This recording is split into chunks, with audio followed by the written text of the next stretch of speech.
Assalamu alaikum. Today we will be discussing work-related musculoskeletal disorders, and the scope of this lecture is basically related to introduction of work-related musculoskeletal disorders and the basic prevention strategies, as well as understanding the risk factors which are related to work-related musculoskeletal disorders.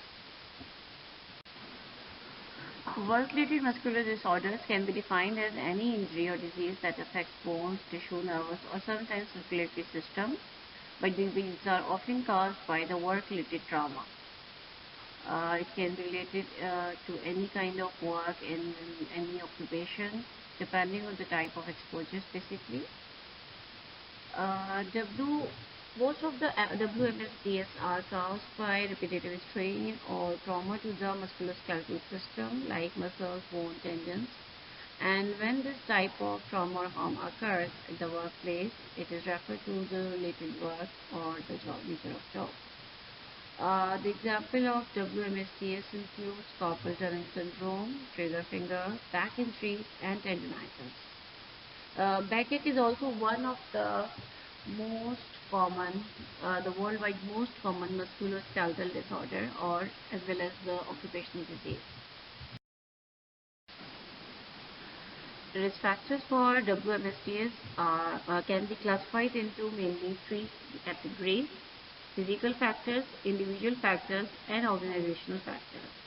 Physical factors which are responsible for development of work-related muscular disorders include application of force by doing movements like lifting, carrying, pulling, pushing, or use of the tools, while the repetition of movements in certain jobs is also one of the important risk factors causing carpal tunnel syndrome and many other kind of musculoskeletal problems. Then awkward posture or static postures, especially for long times, and or repetitive postures, same postures, like with hands above shoulder level or prolonged standing and sitting. These all are responsible for WMSDs, while local compression of tools and surfaces while applying pressure also causes promotes development of WMSDs. Similarly, vibrations of machines or tools at workplace results in irritation of nerves and tendons and may result in work-related musculoskeletal disorders. If we talk about the individual factors also play a very important role, which make people more prone to develop WMSDs than others, like prior history, medical history of any vitamin D deficiency, muscle disease, or bone weakness, or physical capacity, low physical capacity and obesity, as well as smoking. These reduces the compliance of a person to the work-related stresses, including the physical stresses, so makes them more prone to develop WMSDs. Then comes the organizational factors. Organizational factors which are responsible for WMSDs include demanding work, it means stressful work, then lack of control over the task informed or assigned, and then the low levels of job satisfaction, which also puts the person into psychological stress, and the lack of support from colleagues. These are the organizational factors which increases the risk of developing WMSDs, as there is a multi-position wrap for all the factors, so it happens. Most of the WMSDs share similar symptoms like the discomfort or pain in the affected area, swelling, the stiffness or tightness of muscles, numbness, tingling, and burning sensation, dropping things or inability to perform certain tasks or movements, and the loss of range of motion. It means if you can move your arm or leg or the muscles, still the range of abduction and adduction is reduced. You can appreciate in this picture various work-related postures, the upward posture, overhead work, and the twisting and carrying loads. You can appreciate two persons, they are lifting a bulky load, and then there are wrist deviations among the persons working on the switchboard, and then contact stress due to vibration, in of the machines and hand-arm vibrations in a person using drill machine. So these are the various postures or work-related movements, and these are of course common among the people who are involved with the related professions where similar kind of activities or physical, postures are common. This chart is quite self-explanatory, which gives you so many examples for your to enhance your understanding regarding WMSDs. So in the first column, there is given disease or condition name, then the tissue or muscles affected, and then the symptoms and possible causes or the exposures which are resulting in that particular kind of MSDs.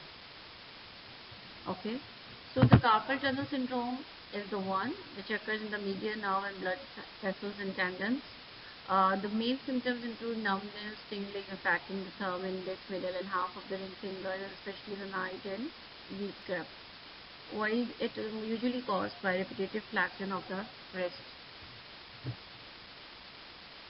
Myofascial pain in the neck and upper back, then the shoulder pruritus, rotator cuff tendonitis, tennis elbow, thumb tendonitis, trigger fingers, and the wrist tendonitis or forearm tendonitis. These are the common problems of musculoskeletal which you must have gone through in your anatomy clinical tutorials or the clinical related to the upper arm and lower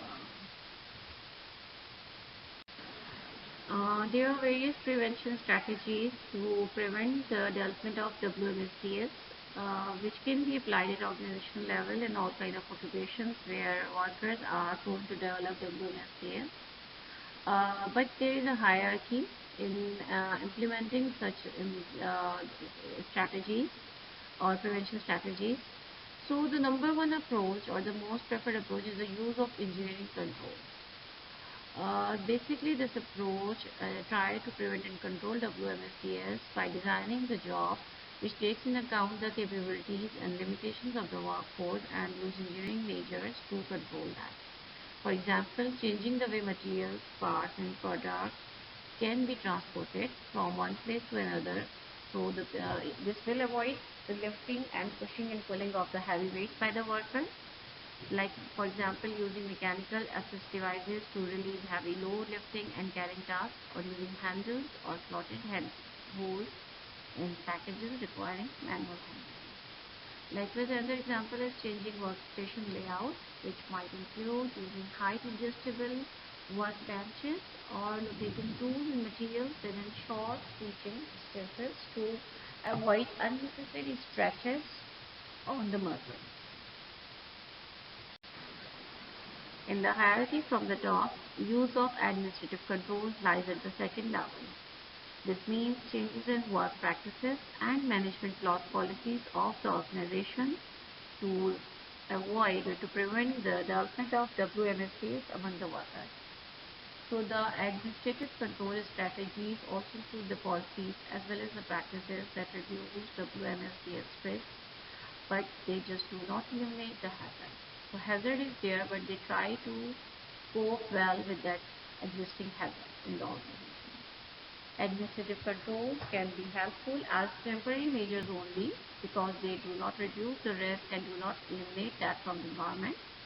However, the engineering controls can eliminate it.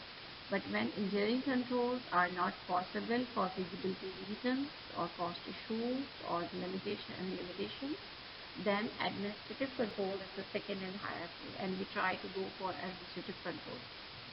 Examples of such administrative control measures include reducing the shift length or limiting the amount of overtime, changes in job rules and procedures such as scheduling more breaks to allow for rest and recovery in between just to avoid the exposure. So have a break, regular break with the exposure or the hazard. Then rotating workers into different departments or different tasks so their body and their muscles or their musculoskeletal system can get a break from the persistent hazard and can recover in the due time. While training in the recognition of risk factors is also one important element, and it gives instructions and work practices and techniques that can ease the task demand or burden. So this is the way how we teach people okay, how they can handle a weight in a better manner without damaging their spine or without hurting their muscles, and what are the better postures while sitting in office, how they should place their back and their body on a office chair. So these are the things, the education, the awareness, the rotation, changing the shift time, reducing the work hours, these all are the administrative controls. The last in the hierarchy, or the least effective you can say, or the last option when the other good things are not possible, the least we can do is the use of personal protective equipment. Personal protective equipment generally provides a barrier between the work and hazard source. Just like it just works like when you play cricket or driving a bike, you just wear a helmet to protect your head from the balls. So just like that, they can use respirator when they are working in an environment where the respiratory dust is there, which can damage their lungs. Earplugs when they are working in noisy places. Safety goggles when they are doing welding or any task where the dust or any kind of external elements can harm the eyes. Then chemical aprons can be used among the people working in labs or dyeing factories or any kind of fertilizer factories where they are exposed, or their body or their clothes or can be exposed to hazardous materials or chemicals. Safety shoes are used by many of the industries working in construction and similar kind of jobs. Hard hats are also worn by the people working in the open area or the sites, especially the construction sites. So these all are the examples of personal protective equipment which are directly used by the worker to protect his body or musculoskeletal system from the hazards around him and at the workplace. And which kind of personal protective measures one needs depends on the type or nature of the work they are doing. Not everyone needs the same kind of personal protective equipment, and this is very important to understand.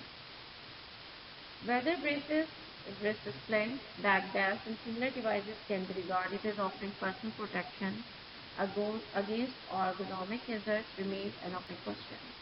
However, still the more developments are in progress to develop more and more effective personal protective equipment. Still, they are considered useful because they can reduce the duration, frequency, or intensity of exposure and severity of injury. So it's a kind of secondary prevention can happen there, and sometimes, and some of the PPEs also provide primary prevention when they are just not allowing chemical to reach your body while wearing an apron. So evidence of their effectiveness in injury reduction is still not sufficient, and we need more research in this area and even more done in this one. The examples of personal protective equipment include use of wrist splints while engaging in work that requires wrist bending. So due to the banding, your injury हो सकती है, it will just prevent the injury that can be caused by the bending. Hope you understand. Similarly, you can take the example of masks when you are working in a textile industry. So this was all about work-related musculoskeletal disorders, and please go through the slides carefully, and this is very important for your exam. Thank you very much.